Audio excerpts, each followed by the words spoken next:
श्रीराम जय राम जय जय राम। श्रीराम जय राम जय जय राम। श्रीराम जय राम जय जय राम।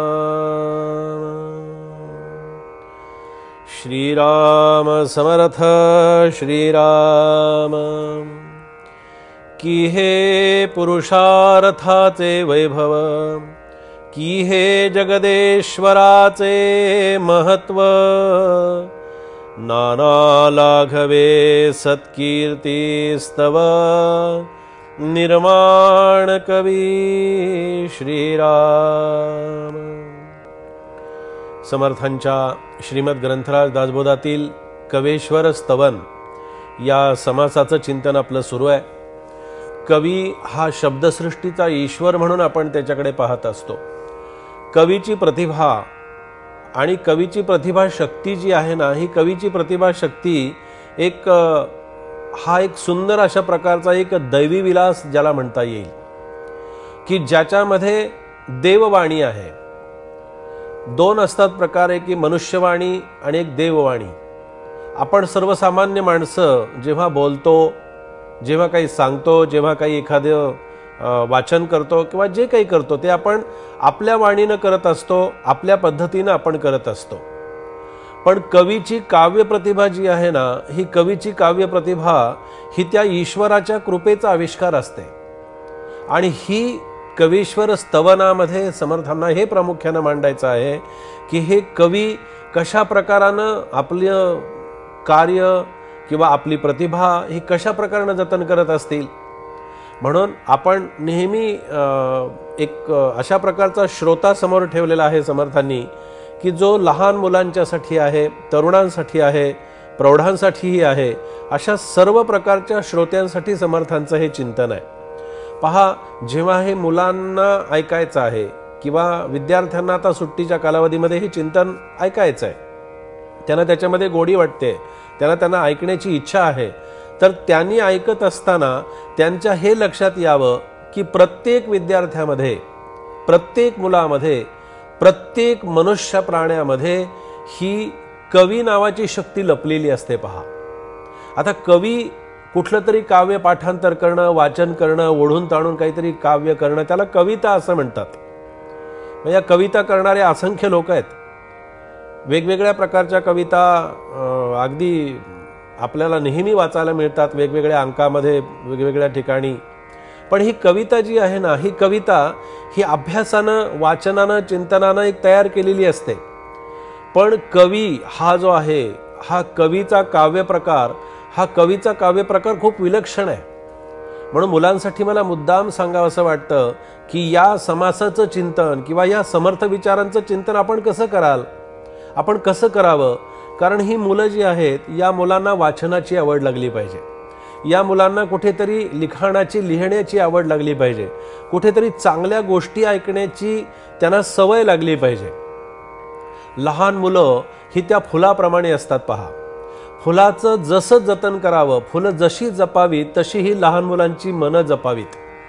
मुलाचे चालीने चालावे, मुलाचे मनोगते बोलावे। समर्थाने फार सुंदर विचार मांडला की मुलाचं मन इतकं कोवळं असतं, मुलाचं मन इतकं प्रेमळ असतं, त्याच्यावरती अन्य कुठले बाहेरचे संस्कारच झालेले नसतात। त्यामुळे मुलाला एक प्रकारचं, एक सुंदर अशा प्रकारचं तेज त्याच्यामध्ये आपल्याला पाहायला मिळतं। आणि हे अंतःकरणामध्ये, अंतरामध्ये असणारं तेजच या काव्य रूपानं, काव्य प्रतिभेच्या रूपानं आपल्यासमोर पुढे येत असतं।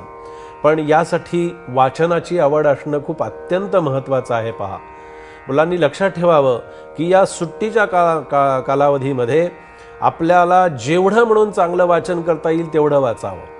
वाचनाची सवय ही अगदी त्याला असं म्हटलं तरी चालेल की वाचनाचं व्यसन आहे या मुलाला। हे व्यसन म्हणून चांगल्या वाईट अर्थानं शब्द घेतला जातो, पण व्यसन हे चांगल्या गोष्टीचंही असू शकतं।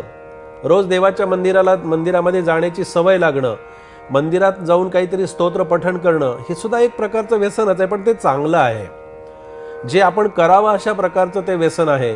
व्यसन याचा अर्थ काय की ते केल्याशिवाय आपल्याला चैन पडत नाही, याला व्यसन असं म्हणतात. मग कोणतीही गोष्ट असेल, कोणतंही कार्य असेल, कोणतंही काही असू शकतं, मग ते वाचनाचं व्यसन असावं. राष्ट्रीय स्वयंसेवक संघाचे द्वितीय सरसंघचालक गोळवलकर गुरुजी, मला मुद्दाम मुलांना सांगावं असं वाटतं की त्यांच्या जीवनामध्ये त्यांना इतकी वाचनाची आवड होती. एकदा ते कॉलेज जीवनामध्ये शिकत असताना रात्रीच्या वेळेला वाचन करत बसले होते. अंधार होता आणि काय झालं, अंधारामध्ये गुरुजींच्या पायाला विंचवानी दंश केला.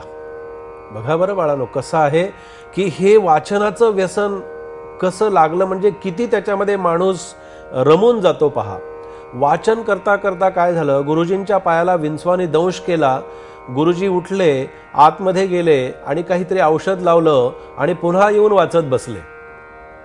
त्यांच्या शेजारी बसलेल्या एका त्यांच्या मित्रानं त्यांना प्रश्न केला, अरे म्हणाले, तुझ्या पायाला विंचू चावला, त्याच्या वेदना होत असतील आणि तू आतमध्ये गेलास, काहीतरी औषध लावलं, पुन्हा येऊन वाचन करत बसलास, म्हणाले तुला त्रास होत नाही का आणि वाचनात तुझं लक्ष कसं लागतं म्हणाले.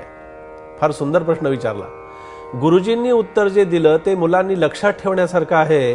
गुरुजी असं म्हणाले अरे बाबा, विंचू पायाला चावलाय म्हणाले, डोक्याला नाही चावलेला. इतकं माणसाला वाचनाचं मुलाला वेळ लागलं. जर त्याप्रमाणे त्यांनी वाचनाची सवय जर आपल्याला लावून घेतली तर निश्चितपणे हा भविष्यकाळ चांगल्या प्रकारानं निर्माण होऊ शकतो. आणि खऱ्या अर्थानं समर्थांना पुरुषार्थाचं वैभव काय आहे जे या ओवीमध्ये समर्थांना सांगायचं आहे की ते जगदेश्वराचं महत्व म्हणून समर्थ त्याचं जतन करत आहेत.